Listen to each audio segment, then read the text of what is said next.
तो कैलाश स्टोरी 2 अगर ये मूवी आपने नहीं देखी तो आज ही देख लीजिएगा, और खास करके ये अकेले देखने मत जाना, अपने फैमिली के साथ लेकर जाना, क्योंकि ये मूवी फैमिली के लिए भी बहुत अच्छी है और आजकल की हर एक लड़की के लिए बहुत अच्छी है जो अपनी लाइफ में अपने सपनों को पूरा करने के लिए स्ट्रगल कर रही है। और कैसे इस मूवी के अंदर दिखाया गया है, एक ऐसी स्टोरी दिखाई गई है जिसमें जो लड़कियां अपने गोल के एकदम नज़दीक होती है और पूरी तरह से उसकी लाइफ पूरी चेंज हो जाती है, कंप्लीटली चेंज हो जाती है, और उस लाइफ में शायद उसने इमेजिनेशन भी नहीं किया है इतना गंदा उसके साथ होता है।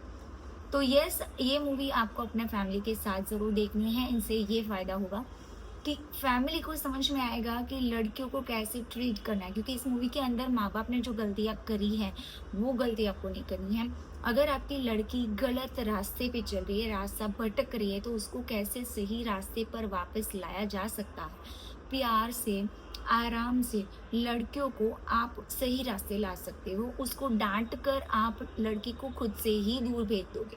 तो इस मूवी में ये दिखाया गया है। दूसरा है कि अगर लड़कियाँ जो आपकी बेटियाँ हैं, जो आपके साथ मूवी देखने आई है, अगर वो कुछ गलत काम भी करने वाली है, अगर वो रिलीजन्स चेंज करने वाली है, ओके, तो उसको थोड़ा गिल्टनेस फील होगा कि हम गलत कर रहे हैं।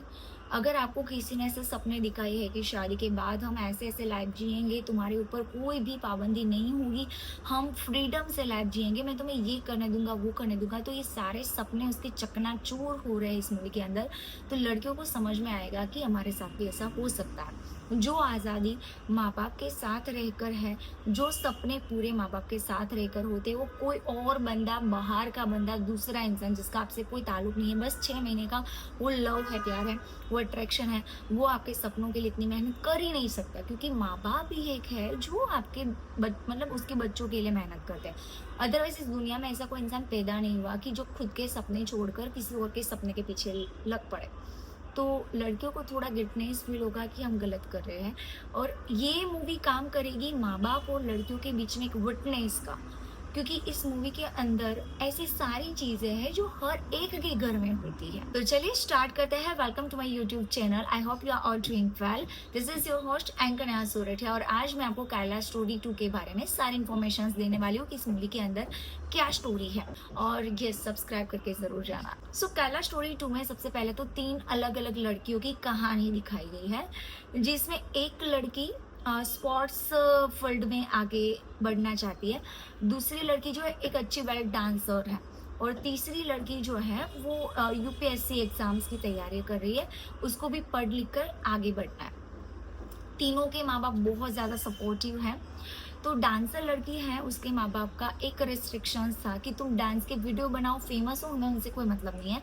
तुम करो जो भी करना है, लेकिन एक लिमिटेशन के अंदर, लाइक आपको मतलब कि शॉर्ट कपड़े नहीं पहनने हैं वगैरह-वगैरह, वो रिस्ट्रिक्शंस के अंदर रहकर उसको डांस करना था। तो वो कर रही थी, वो उसके माँ-बाप की बातें भी फ़ॉलो कर रही थी। दूसरी लड़की जो स्पोर्ट्स में मतलब कि स्पोर्ट्स में अपना नाम बनाना चाहती है, तो उसके माँ-बाप हर मॉर्निंग सुबह में उसकी बच्ची को तैयारियाँ करवाते हैं, मेहनत करवाते हैं। मतलब उसकी मम्मी जो है जूसेस उसको पिलाती है, ऐसा एक सीन दिखाया गया है मॉर्निंग का कि जूसेस उसको पिलाती है, उसकी केयर करती है। उसके पापा जो है पूरा अपनी लाइफ़ अपनी बच्ची के पीछे मतलब कि मेहनत करने में लगा रहे हैं। तीसरी लड़की है जो यूपीएससी की एग्ज़ाम, उसका फैमिली थोड़ा फ्रीडम मतलब कि फ्री माइंडेड फैमिली था। तो बच्ची जो है माँ-बाप के साथ मंदिर भी जाती है, ऐसा दिखाया गया है। फिर वो लड़की जो है उसके माँ-बाप जो है उसके साथ बहुत ही अच्छे तरीके से बिहेव करते हैं। अब ये स्टोरी बहुत अच्छे से चल रही थी, लेकिन अचानक से ऐसा सीन दिखाया जाता है इस मूवी के अंदर कि वो लड़कियाँ, तीनों लड़कियों का 3 लड़कों के साथ अफ़ेयर चल रहा होता है। सबको अलग-अलग पैलेस पे दिखाया जाता है। तो चलिए मैं आपको स्टार्ट करती हूँ डांसिंग वाली लड़की से। डांसिंग वाली लड़की का जो कैरेक्टर है वो शायद आपने देखा भी होगा किसी सीरियल में, बहुत ही अच्छा कैरेक्टर है।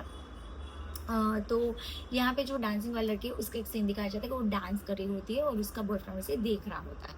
तो वो उसे कहता है कि चलो ना मेरे से शादी कर लो ना भाई। मतलब इस टाइप के संस्कारी टाइप की वीडियो बनाने से तुम फेमस नहीं होने वाली हो। थोड़े शॉर्ट कपड़े पहनोगी तो तुम थोड़ी फेमस ज़्यादा हो जाओगी। तो वो लड़की कहती है कि मेरे माँ-बाप ने मेरे ऊपर इतने ज़्यादा रिस्ट्रिक्शंस दे रखे हैं कि मैं कैसे मैं शॉर्ट कपड़े पहनूँ? अगर उसको पता भी चल गया तो मेरी तो लग जाएगी।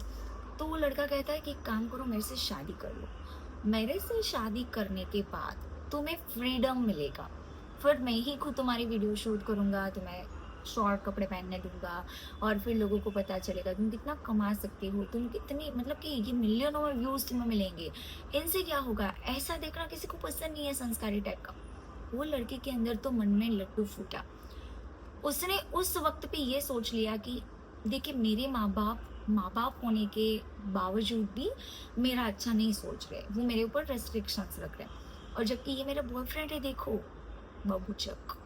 ये मेरा बॉयफ्रेंड है जो कल का आया है लेकिन वो मेरी कितनी केयर करता है, मैं मुझे मतलब फ़ेमस करने के लिए वो कितनी मेहनत कर रहा है। और फिर एक दिन वो लड़की का बॉयफ्रेंड उसको कहता है कि देखो तुम्हारे हिंदू धर्म के माँ-बाप तो ऐसे हैं कि जो लड़कियों की फ्रीडम छीन लेते हैं, बट नैरो माइंडेड टाइप के लोग होते हैं, ओल्ड माइंडेड टाइप के लोग होते हैं।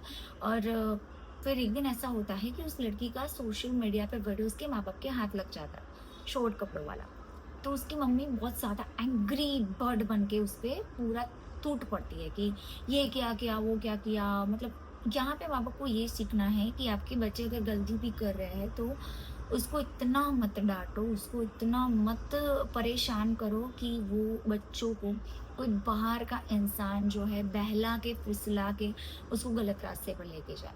यहाँ पे माँ-बाप को ये सीखना होगा कि अगर आपके बच्चे गलत रास्ते पर हैं, तो उसे प्यार से बिठाओ, उसको प्यार से कुछ खिलाओ और फिर उसको समझाओ कि वो क्या कर रहे हैं। अब ये क्या हुआ कि यहाँ पे माँ-बाप ने इतना रिस्ट्रिक्शंस डाल दिया उस लड़की पे, उसको रूम में बंद कर दिया, उसका मोबाइल तोड़ डाला और वो लड़की ना डांस के पीछे इतनी पागल थी, उसको कुछ भी करके मतलब फेमस होना था। तो उस वक़्त पे उस लड़की को अपने माँ-बाप झूठे लगे और वो लड़का उसको सही लगा। उसने उस लड़के को फ़ोन किया और कहा कि तुम सही कह रहे थे। हमारे हिंदू धर्म के माँ-बाप बहुत ही ज़्यादा ओल्ड नैरो माइंडेड टाइप के ही होते हैं। मुझे यहाँ रहना ही नहीं है, तुम मुझे यहाँ से लेकर जाओ। तो लड़का मतलब कि झूठ-मूठ सा ऐसा कहता है कि नहीं-नहीं अपने माँ-बाप को छोड़कर ऐसे कैसे तुम आ सकती हो? तो कहती नहीं मुझे रहना ही नहीं, तुम कुछ भी करके मुझे लेकर जाओ। उस लड़के का एक ही मोटिव था, उसको भगाना था।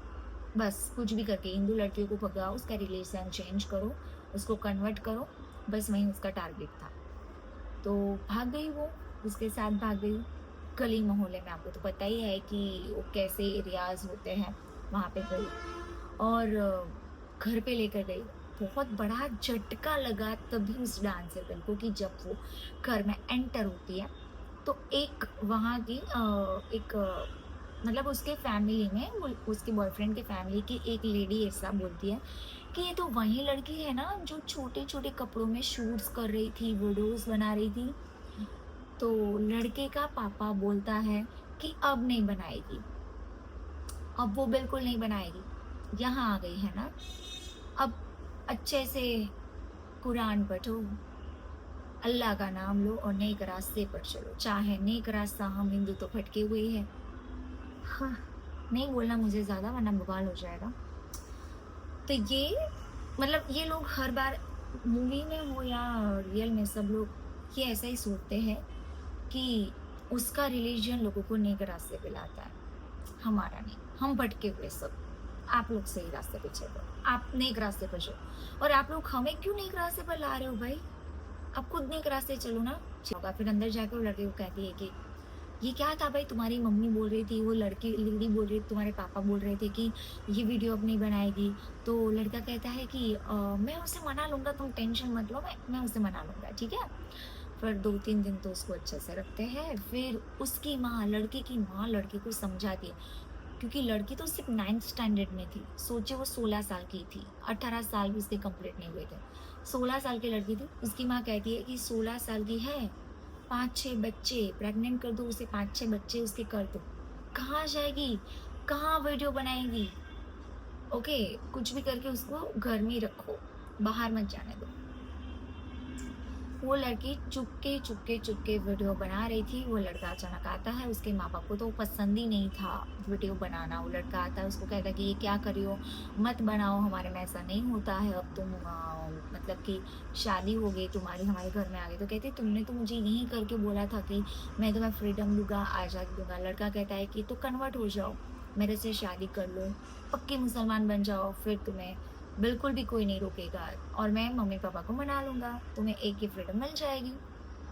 वो लड़की उसके साथ शादी कर लेती है मुस्लिम बन जाती है, कोर्ट मैरिज होते हैं उसके, और फिर इसके माँ बाप जब उसको पुलिस थाने मिलने आते हैं तो लड़की कह देती है कि मैं अपनी मर्जी से शादी की हूँ, आप लोगों को उसमें पढ़ने की ज़रूरत नहीं है। यहाँ पे दिखाया जाता है कि उसके माँ बाप रात रात भर रो रहे हैं और वहाँ पे लड़की को कुछ पड़ी नहीं है, और फिर अचानक से एक दिन वो लड़का उसे मारता है, पिटता है, लेकिन वीडियो नहीं बनाने देता। फिर उस लड़की को पता चलता है कि ये तो मुझे कन्वर्ट कराने के लिए किया गया है, मुझे भगाने के लिए किया गया है। उसको पता चला कि मेरे माँ बाप एकदम सही थे, मैं बहुत गलत रास्ते आ चुकी हूँ। प्रेग्नेंट हो गई थी, उसको वॉमिटिंग जैसा होता है, प्रेग्नेंट हो गई थी, फिर वो कहीं नहीं जा सकती है, मुस्लिम बन गई, रिलीजन चेंज कर लिया, कन्वर्ट हो गई। माँ बाप यहाँ पे उसको पागलों की तरह ढूंढ रहे हैं, एक से एक डेट ले रहे कोर्ट से, 2 से 3 महीने का कोर्ट ने टाइम दिया था, उसके बाद उसकी कुछ डेट थी।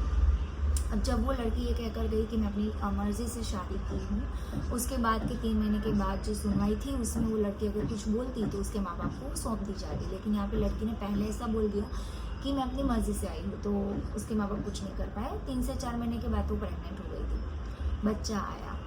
जैसे ही बच्चा, मतलब वो प्रेग्नेंट ही थी ऑलरेडी, और उसी वक्त उसका शोहर कहा जाता है ना वहाँ पे, उसका वो पति, मतलब उसका वो बॉयफ्रेंड किसी और लड़की को लेकर आ गया, किसी और लड़की को लेकर आ जाता है और कहता है ये मेरी बेगम है।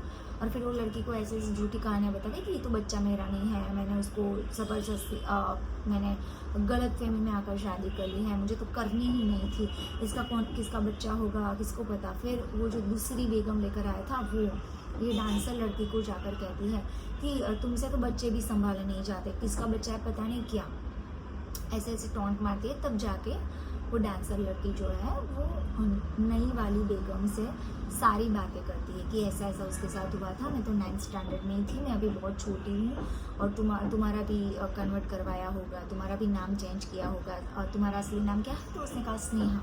और फिर क्या बना दिया तुम्हें? तो कहती है फातिमा, स्नेहा से फातिमा का सफ़र।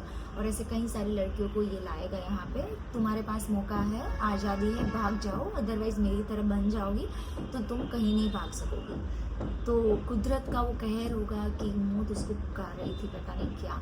मूवी के अंदर एक सीन ऐसा दिखाया गया है जो मुझे बहुत पसंद आया कि वो दोनों लड़कियां मिलकर चुपके भगवान श्री कृष्ण की पूजा करती है, और उन दोनों का एक कन्वर्सेशन है, बहुत अच्छा है। फिर उसने नई वाली लड़की है डांसर लड़की को मोबाइल दिया और उसके माँ बाप के साथ बातें करी उसने। फिर माँ बाप ने कहा कि तुम वीडियो बना दो और पोस्ट कर दो, फिर हम तुम्हें लेने आ जाएंगे। जैसे वो वीडियो बनाकर पोस्ट कर ही रही थी तब उसका जो वो बॉयफ्रेंड था, मतलब उसका पति अब तो बन चुका है, वो आ गया। तो उसने वीडियो को मतलब कि दोहर के नीचे, वो ब्लैंकेट के नीचे छुपा दिया, फ़ोन को छुपा दिया। फिर वो लड़का कह रहा है क्या कर रहा है मेरा बेबी? तो कह रहा है सो रहा था, तो सुला रही थी। जब वो लड़का जाने लगता है तभी मोबाइल की नोटिफिकेशन की रिंगटोन सुनाई देती है। लड़की को पता चलता है कि मोबाइल कहाँ गया, इसका मोबाइल तो ले लिया गया था। लड़की के पास तो मोबाइल ही नहीं था मोबाइल वो नई वाली लड़के का था। तो वो उस लड़की के मोबाइल को वो ले लेता है, उसको छुड़वाने की कोशिश वो करते हैं, उसको बहुत मारता है, वो लड़का बहुत मारता पीटता है, और फिर उसका ये हाथ पकड़कर उस लड़की को दीवार में पटकता है। 3 से 4 बार पटकता है, पूरी खून से वो मतलब पूरी भीग जाती है, खून से गिर जाती है, मर जाती है।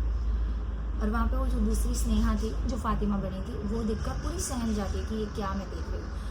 उसको तो पता ही था कि उसके साथ भी गलत हो रहा है, इसके साथ भी गलत हो रहा है। वो लड़का जरा से भी उसको पछतावा नहीं है, और वो उस लड़की के छोटे छोटे टुकड़े करता है, ज़मीन में दफना देता है। यहाँ पर ये स्टोरी है। दूसरी स्टोरी वो स्पॉट वाली लड़की की है, जहाँ पे वो लड़की को एक गोल्ड मेडल चाहिए था। बॉयफ्रेंड उसको ये कहकर फंसाता है कि मैं तुम्हें बड़े से बड़े एक सर से मिलवाऊंगी जो तुम्हें नेशनल लेवल पर खिलाएंगे। तो वहाँ पे वो लड़की भागकर शादी कर लेती है। वो लड़की का नाम था रामू या कुछ ऐसा था, मुझे पक्का नहीं पता, रामू जैसा कुछ था, राजू रामू कुछ था। तो उसके साथ वो शादी कर लेती है, और फिर घर जाते तो मम्मी पापा कहते हैं कि तुम्हें लड़का देखने आ रहा है। तो लड़का देखने आया, लड़की कहती है कि मेरी तो शादी हो चुकी है। तो तब उसके माँ बाप का पूरा ड्रीम, पूरे सपने टूट जाते हैं कि उसकी बच्ची ने ये क्या किया। फिर वो लड़की अपने ससुराल जाने के लिए रेडी हो जाती है, बैग्स पैक करती है, माँ बाप उनसे रिश्ता तोड़ देते हैं, माँ रखती है रिश्ता, बाप नहीं रखता। फिर वो चली जाती है वो राजू रामू जो भी था उसके साथ एक छोटे से घर में, जहाँ पे मतलब कि हम जैसे लोग तो सांस भी नहीं ले सकते, वैसे घर में वो लेकर गया उसे। और 2-3 दिन तक अच्छा सब चला, और फिर वो एकदम सा मतलब कुछ बोलना बंद कर दिया उस रामू ने। फिर वो कहती है कि मैं 2 दिन से तुम्हें पूछ रही हूँ, तुम मेरे साथ बात नहीं कर रहे, खाना नहीं खा रहे, आखिर क्या हुआ है? नौकरी की टेंशन है तो वो लग जाएगी, जो और टेंशन है मुझे बताओ, अब तो मैं तुम्हारे साथ आ गई हूँ, अब तुम्हें क्या प्रॉब्लम है? तो कहता है कि एक झूठ के दम पर मैं कैसे अपनी ज़िंदगी बिताऊंगा, मैं रामू नहीं हूँ, मैं तो ये वाला मोहम्मद वो जो भी हो व्हाटएवर। पता चलता है कि वो लड़का मुस्लिम है, वो लड़की उसको थप्पड़ लगाती है, मारती है, लेकिन वो उसको इमोशनल कर देता है, वो खुद को ही मारने लगता है, कहता है कि मैं मार के लायक ही हूँ, ऐसा हो वैसा हो वो। फिर लड़कियों की जात है, एक छोटे से सपने के लिए ललचा जाती है।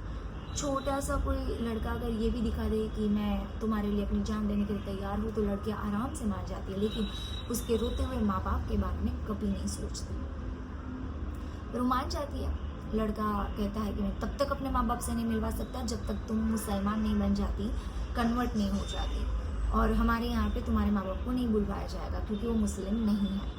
लड़की को कन्वर्ट किया जाता है। अब यहाँ पे इस कहानी में बहुत बड़ा ट्विस्ट है, लड़की को कन्वर्ट किया जाता है, उसकी शादी करी जाती है, कबूले कबूले कबूले बुलाया जाता है। उसके बाद उस रात जो उसकी सुहाग रात थी, उस रात पे लड़के का बाप उस लड़की के साथ स्वागत करना था, और एक ही नहीं 6 से 7 लोग उसका रेप किया जाता है उस रात को। और फिर सुबह उठकर ऐसा कहा जाता है कि इसके अंदर जो पाप भरा था वो हमने निकाला। यहाँ पे मुझे बहुत गुस्सा आया कि उसके साथ 6 से 7 लोगों के द्वारा रेप किया जाता है, और सुबह उठकर कहते हैं कि इसके अंदर जो भी पाप था हमने निचोड़ निचोड़ के निकाल दिया, वो नेक रास्ते पर आ गई है, बस अब हम जो कहे वैसे उसको करना है। इन लोगों ने तो चाहे ठेका लेके रखा है कि हम लोगों को नेक के रास्ते लाना है, हमारे अंदर जो पाप भरा है वो निकालना है, लेकिन उसके अंदर कितना पाप भरा है वो लोग ये नहीं देखते, छोड़ो। फिर ऐसा रोज चलता गया, उस लड़की के ऊपर रेप होते गए, कभी पुलिस वाला आता है, कभी ये आता है वो आता है, वगैरह वगैरह सब आकर उसके साथ रेप करते हैं, और फिर वो लड़की मरने की कगार पर ही होती है। तो ये उसकी ज़िंदगी का सबसे बड़ा एक टर्न आउट था कि जहाँ पे उसको इतना बड़ा धोखा मिला था। तीसरी लड़की जो कि यूपीएससी एग्ज़ाम्स की तैयारियां करती है, उसके बॉयफ्रेंड का नाम था सलीम। वो शादीशुदा था, उस लड़की को ये कह रहा था कि मैं अपनी बीवी को तलाक दे दूंगा और तुम्हारे साथ रहूंगा। वो उसको एक झोपड़ी जैसे घर में लेकर आता है और कहता है कि यहाँ पे बालकनी में ज़्यादा मत रहना, छोटे कपड़े ज़्यादा मत पहनना, और ये बुर्खा पहन के तो ज़रूर निकलना, बाहर भी जाना है तो। ऐसा चला भाई 3 से 4 दिन तो अच्छा ही चला। अचानक से उसकी पहली वाली बीवी यहाँ पे आ जाती है, वो कहती है कि ये बीवी यहाँ पे क्यों आ गई, और इसको तो तुम तलाक देना चाहते थे। तो लड़का कहता है कि तलाक दूंगा तब तक तो ये मेरी बीवी यहाँ पर ही रहेगी। और फिर वो रोने लगता है, ऐसे ऐसे नाटक करते, तो लड़के तो मान जाती है, आसानी से मान गई। और फिर उसके ऊपर वो जुल्म स्टार्ट हुए, वो जो जुल्म थे वो स्टार्ट हुए, उसको बीफ खिलाना, फिर उसको कन्वर्ट कराने के लिए मनाना। और लेकिन उन लड़की को पता चला कि मैं कितनी बड़ी मूर्ख थी, नॉनसेंस थी, कि अपने माता पिता ने समझाया था, उसके बावजूद भी वो नहीं मानी थी। उसके पापा ने उसको समझाया था कि वो लड़का मुस्लिम है, तो वो कहती थी कि नहीं वो एक जर्नलिस्ट है, वो बहुत अच्छा है, मैं आपको प्रूव करके दिखाऊंगी। उसके माँ बाप थोड़े फ्रीडम टाइप के थे, तो उसने उसको रोका नहीं, जाने दिया। और फिर वो लड़की ने एक सुसाइड नोट लिखा, जिसमें उसने लिखा कि मेरे अंदर मैं आज फील करूँ कि मैं हिंदू हूँ, बीफ खाने के बाद ही मैंने वॉमिट कर दिया। उसने मतलब पेट में नहीं उतारा था वो बीफ, उसे बहुत मतलब बहुत कोशिश की वो ना खाने के लिए। इन लोगों ने साथ मिलकर हाथ पैर पकड़ कर उसको बीफ खिलाया। और फिर लड़की ने हर एक जगह पे सुसाइड नोट छोड़ा कि मेरे साथ ये हुआ है, मैं हिंदू हूँ, मैं अब कभी कन्वर्ट नहीं होंगी, मैं मर जाऊंगी। और शादी तो होनी ही नहीं थी, वो लिव इन रिलेशनशिप में रहने वाली थी। तो जब वो भागे, उसके पहले उसके बॉयफ्रेंड ने कहा था तुम्हारे हेयर बहुत अच्छे हैं, जिसके लिए मैं फिदा हूँ, इसको कभी मत काटना। तो लड़की ने उस हेयर को काट डाले और उसे फांसी लगा दी। पुलिस आए, फिर यहाँ पे कहानी कन्वर्ट कर दी कि तीनों के माँ बाप जो रात रात भर तक रोते रहते हैं। उस सीन को जब आप देखोगे ना, तब आपको ऐसा लगेगा कि ये लड़की आजकल बहुत गलत कर रही है जो भाग रही है, क्योंकि वो माँ बाप जिन्होंने अपने एक एक सेकंड अपने बच्चों के लिए सोचा है, बच्चों के लिए जिया है, और वो बाप जो बच्ची के पैदा होने पर ये सपने देखता है कि मैं इसकी शादी धूमधाम से कराऊंगा, वो लड़की उस बाप के सपनों को लात मारकर शादी तो दूर की बात भाग जाती है। सोचे उस माँ बाप के क्या बीत गई होती। देखिए, हमें एक घर भी लेना होता है ना, तो हम हजार बार सोचते हैं कि हमारा घर ऐसा होना चाहिए, वैसा होना चाहिए, प्रॉपर लोकेशन पे होना चाहिए, घर के अंदर ऐसी ऐसी चीजें होनी चाहिए। क्या आप कुछ भी देखकर घर खरीदते हो? नहीं। आप हजार बार सोचते हो क्योंकि आपको घर लेना है, आपको पूरी जिंदगी बितानी है। सोचे तो वो माँ बाप ने नहीं सोचा होगा कि मैं अपनी बच्ची के लिए एक ऐसा लड़का ढूंढूंगा, वैसा लड़का ढूंढूंगा जहाँ पे मेरी बच्ची कंफर्टनेस फील करे। वो माँ बाप के सपनों का क्या? ये तीनों लड़कियों को बेचा गया। लड़कियों को इतने, मतलब कि वो जो सपने देखे थे लड़कियों के पूरे चकनाचूर हो गए। तो ये लड़कियां जो कर रही है इस मूवी के अंदर, उन लड़कियों को भी गिल्ट फील होगा और माँ बाप को समझ में आएगा कि किस सिचुएशन पे क्या रिएक्ट करना है। अगर बच्ची गलत रास्ते पर है, आपको समझ आ जाए कि हाँ ये गलत रास्ते पर है, तो उसको प्यार से समझाओ, फुसलाओ और उसको मनाओ, क्योंकि उस समय पे वो लड़की किसी और का इंस्ट्रक्शंस फॉलो कर रही होती है, लाइक बॉयफ्रेंड जिसके साथ उसका अफेयर है। तो वो इंस्ट्रक्शन सच हो गए ना, तो लड़की भाग जाएगी। तो आपको उसे फील करवाना है कि आप उनसे कितना प्यार करते हो, जबकि लड़कियों को तो माइंड ही नहीं है भाई। एक माँ बाप को फील करवाना पड़ रहा है कि वो अपनी बेटी से कितना प्यार करते हैं, सोच इस रहा, और वो बॉयफ्रेंड को फील भी नहीं करवाना पड़ता, बस ये दो चार आंसू गिरा देंगे ना, तो लड़कियां मान जाएगी आराम से। तो चलिए, मैं ज़्यादा कहना नहीं चाहूँगी, अब जो भी है आपको इस मूवी को देखने के बाद समझ में आएगा। अगर आप प्योर वेजिटेरियन हैं तो इस मूवी को देखने के वक्त आपको शायद पेट में या थोड़ा वॉमिटिंग जैसा फील होगा। अगर आप प्योर वेजिटेरियन हैं तो आपको वॉमिटिंग जैसा फील होगा। लेकिन ये मूवी इतनी ज़्यादा इमोशनल है, इस मूवी को देखने के बाद शायद ऐसा भी हो सकता है कि आप 2 दिन तक डिप्रेशन में रहो, और इस मूवी के बाद न जाने कितनी ही लड़कियों की लाइफ चेंज हो जाएगी, कितने ही माँ-बाप सतर्क हो जाएँगे। तो ज़रूर एक बार ये मूवी देखिए, कैलाश स्टोरी 2। और मैं तो कहूँगी ऐसी मूवियाँ बनती रहनी चाहिए। लोगों को समझ में आएगा कि वो क्या कर रहे हैं। थैंक यू सो मच मेरे वीडियो के एंड तक बने रहने के लिए। Thanks so much.